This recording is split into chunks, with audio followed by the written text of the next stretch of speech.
శ్రీమద్భాగవతం శ్రీమద్భాగవత గ్రంథానికి నమస్కారం. నిగమకల్పతరోర్గళితం ఫలం సుఖముఖాదమృతద్రవ సంయుతం పిబత భాగవతం రసమాలయం ముహురహో రసికా భువి భావుకాః.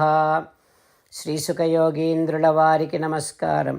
యం ప్రవ్రజంతమనుపేతమపేతకృత్యం ద్వైపాయనో విరహకాతర ఆజుహావ పుత్రేతి తన్మయతయా తరవోభినేదుః తం సర్వభూతహృదయం మునిమానతోస్మి. నరనారాయణులకు, చతుర్ముఖ బ్రహ్మకు, సరస్వతీదేవికి, వ్యాసమహర్షుల వారికి నమస్కారం. నారాయణం నమస్కృత్య నరం చైవ నరోత్తమం దేవీం సరస్వతీం వ్యాసం తతో జయం ఉదీరయేత్. శ్రీమద్భాగవతము 4వ స్కంధములో సూతమహాముని శౌనకాది మహర్షులందరికీ ప్రవచనం చేస్తూ ఈ రకంగా చెబుతూ ఉన్నాడు. ఓ మహర్షులారా, శ్రీసుఖ యోగీంద్రుల వారు పరీక్షిన్నరేంద్రుడికి ఉపదేశము చేస్తూ ఇలా చెబుతూ ఉన్నాడు. ఓ పరీక్షిన్నరేంద్ర, మైత్రేయుడు విదురునికి శ్రీమద్భాగవతాన్ని ఉపదేశం చేస్తూ ఇలా చెబుతూ ఉన్నాడు.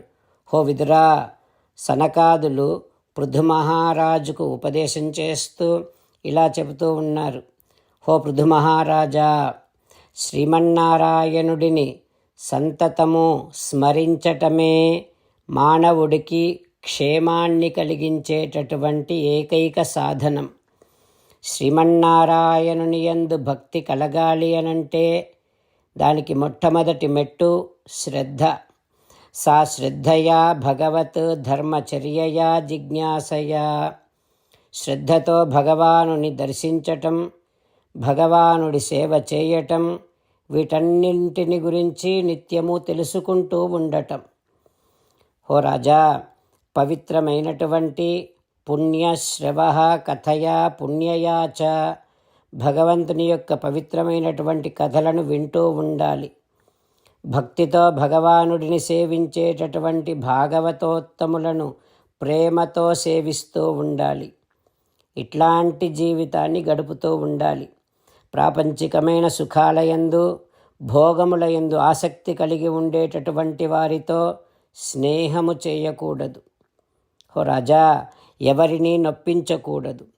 ఆచార్యుల అడుగుజాడలను అనుసరిస్తూ ఉండాలి.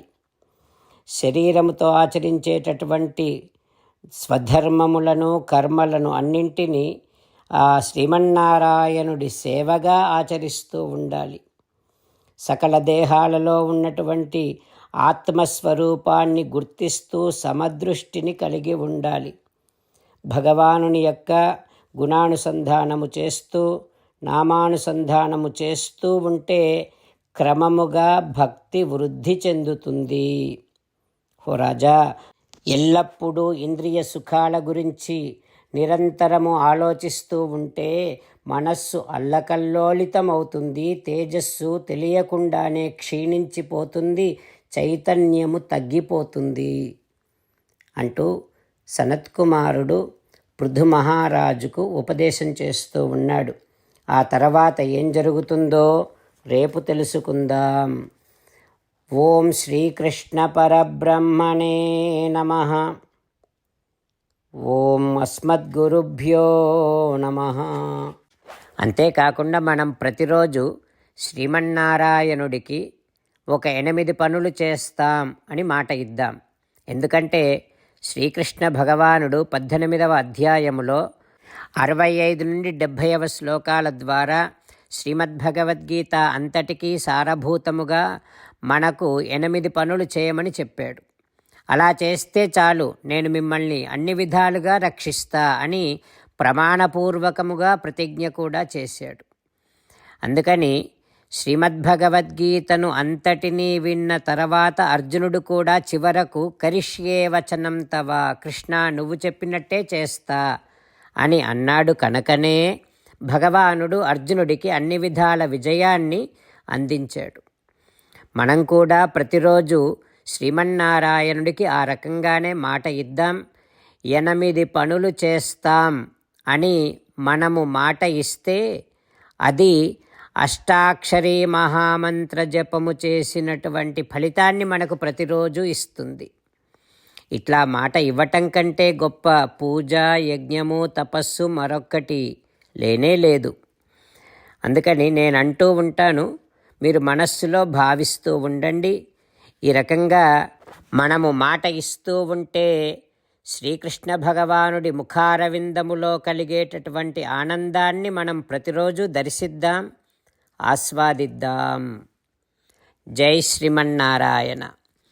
హో శ్రీమన్నారాయణ, నువ్వు చెయ్యమన్నట్టే నేను నిన్నే సంతతము ధ్యానము చేస్తూ ఉంటా. హో శ్రీమన్నారాయణ, నువ్వు చెప్పినట్టే నేను నీ భక్తుడిగానే ఉంటా. హో శ్రీమన్నారాయణ, నువ్వు చెయ్యమన్నట్టే నేను నా విధులను, కర్తవ్యాలను నీ సేవగా, నీ తృప్తి కోసమనే సక్రమంగా నిర్వర్తిస్తూ ఉంటా. హో శ్రీమన్నారాయణ, నువ్వు చెప్పినట్టే నేను నీవాడిని అనే మహావిశ్వాసముతో నీకే నమస్కరిస్తూ ఉంటా. హో శ్రీమన్నారాయణ, మామేకం శరణం వ్రజ, నన్ను ఒక్కడిని మాత్రమే శరణు వేడుకో అని నువ్వే అన్నావు కనుక నేను నిన్ను ఒక్కడిని మాత్రమే శరణు వేడుకుంటా. హో శ్రీమన్నారాయణ, మా శుచః, ఇక దుఃఖించకు అని నువ్వే నాకు భరోసా ఇస్తున్నావు కనుక నేను ఇక దుఃఖించను. హో శ్రీమన్నారాయణ, నువ్వు చెప్పినట్టే నువ్వు నా కోసమని అనుగ్రహించినటువంటి శ్రీమద్భగవద్గీతను ప్రతిరోజు కనీసము ఒక్క శ్లోకాన్నైనా జ్ఞాపకం చేసుకుంటూ శ్రీమద్భగవద్గీతను అనుసంధానము చేస్తూ ఉంటా. హో శ్రీమన్నారాయణ, నువ్వు చెప్పినట్టే నువ్వందరి కోసమని చెప్పినటువంటి శ్రీమద్భగవద్గీతను తెలియని భక్తులందరికీ తెలియచేసే నా వంతు ప్రయత్నాన్ని నేను నిరంతరము కొనసాగిస్తూనే ఉంటా.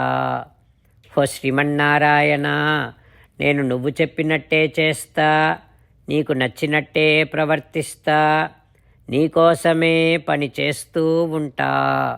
కరిష్యే వచనం తవ. జై శ్రీమన్నారాయణ. భక్తులకు ప్రత్యేకమైనటువంటి విజ్ఞాపన. మీకు అన్ని విషయాలలో వెంటనే మంచి ఫలితాలు రావాలి అనంటే ప్రతిరోజు 1 నిమిషం వెచ్చించి నారాయణాస్త్రాన్ని చదవండి. ఇక మీకు తిరిగే ఉండదు.